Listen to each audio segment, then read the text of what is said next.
हुजूर पाक सल्लल्लाहु अलैहि वसल्लम के लिए इज्जत मन में होने के लिए आप किस जात में पैदा होते हो ये जरूरी नहीं होता है।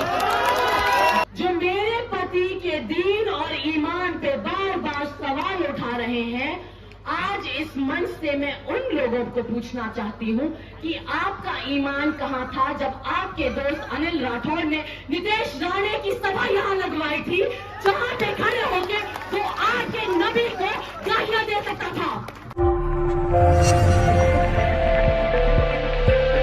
मैंने सुना है कि तरह तरह के इल्जामात लगाए जा रहे हैं हम पर।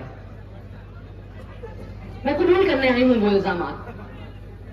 हाँ, ये सच है कि मैं एक हिंदू परिवार में पैदा हुई थी, और हाँ, ये भी सच है कि मैंने एक मुसलमान लड़के से शादी करी है। एक और सच बताना चाहती हूं कि हुजूर पाक सल्लल्लाहु अलैहि वसल्लम के लिए इज्जत मन में होने के लिए आप किस जात में पैदा होते हो ये जरूरी नहीं होता है।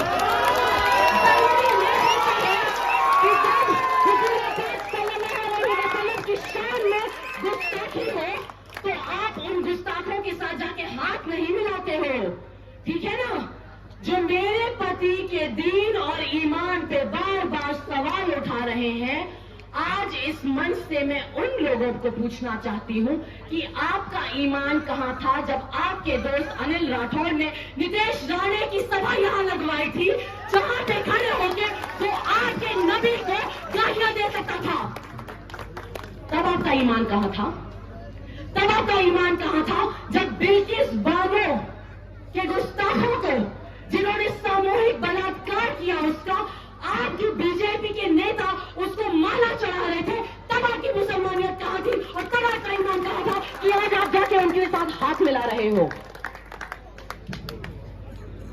आपका ईमान तब कहां था जब वो लोग जो आपकी पार्टी और आपके पक्ष में, आपके गठबंधन में आपके साथी हैं, वो कह रहे हैं कि जब महायुति की सरकार आएगी तो सबसे पहला काम वो ये करेंगे कि मस्जिद पर से लाउड स्पीकर हटा देंगे।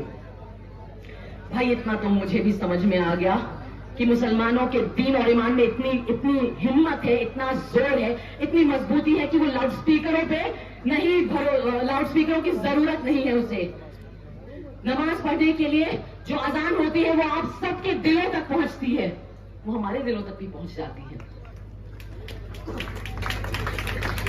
हमारे आपके जो, मुझे पता है, एक बड़ी दिलचस्प बात बताना चाहती हूं मैं। मुझे पता है कि आप सबका ना दिल बहुत बड़ा है।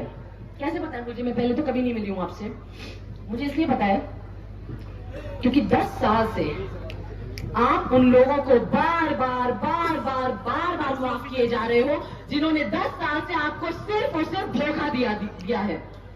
10 साल से आप उन्हें नवाजे जा रहे हो, सर पे बिठाए जा रहे हो, उनके झूठे वादे आप कबूल किए जा रहे हो। नवाब मलिक को सब अहंकारी कहते हैं। आपको पता है वो अहंकार क्या है? वो अहंकार आपका साथ है, वो अहंकार आपका साथ है। आज वक्त आ गया है कि चीता कैंप उस अहंकार को खत्म करे। जिन लोगों को आपने तख्त पे बिठाया है, वक्त आ गया है कि आप उन्हें तख्त से हटा दें। मैंने सुना है कि सना मलिक जी नाराज हो गई जब उन्हें कहा कि वो पापा की परी है। क्यों? आप तो बड़े गर्व के साथ कह रही थी कि अभिनेत्री का पति होने से बेहतर है कि नवाब मलिक की बेटी हो। हाँ, अच्छी बात है, तो हो ना पापा की परी, हो ना पापा की परी। इसे कबूल करने में क्यों शर्म आ रही है अभी आपको? आप कहती है कि आप पापा की शेरनी है। शेर कई तरह के होते हैं, कुछ शेर आदमखोर भी हो जाते हैं, है ना। उन शेरों के साथ क्या किया जाता है? उन शेरों को पिंजरे में बंद करके निकाला जाता है। वो वक्त अब आ चुका है। इस घड़ी का वक्त खराब हो गया है क्योंकि समय बदल रहा है। समय यह है कि घड़ी की सेल निकालो और तुतारी बजाओ धोखेबाजों, गद्दारों और रसूल पाक के गुस्ताखों में दुकान में। एक और बात करी थी, सना मलिक ने कहा था कि फहद कौन है, उसे कौन पहचानता है? मुझे तो सब जानते हैं। हाँ, आम आदमी को कोई नहीं पहचानता है, लेकिन चीता कैंप के लोग आम आदमी को पहचानते हैं क्योंकि चीता कैंप के लोगों ने फहद को अपना उम्मीदवार बनाया है। आज मैं ऐसे अपील करने आई हूँ कि आप जिस आदमी को, जिस साधारण लड़की को आपने उम्मीदवार बनाया है, आप उसका भरोसा मत तोड़ना। 20 नवंबर को 2 नंबर valid. तुतारी वाजवाड़ा मानुस पे आप बटन दबाइए, आप फहद को अपने वोट की ताकत दीजिए, और ये फहद, ये मेरा, ये हम सबका वादा है। और आपको पता है कि फहद अगले 5 सालों तक आपको मेहनत देगा, आपको शिद्दत देगा और आपकी हिम्मत बढ़ेगा।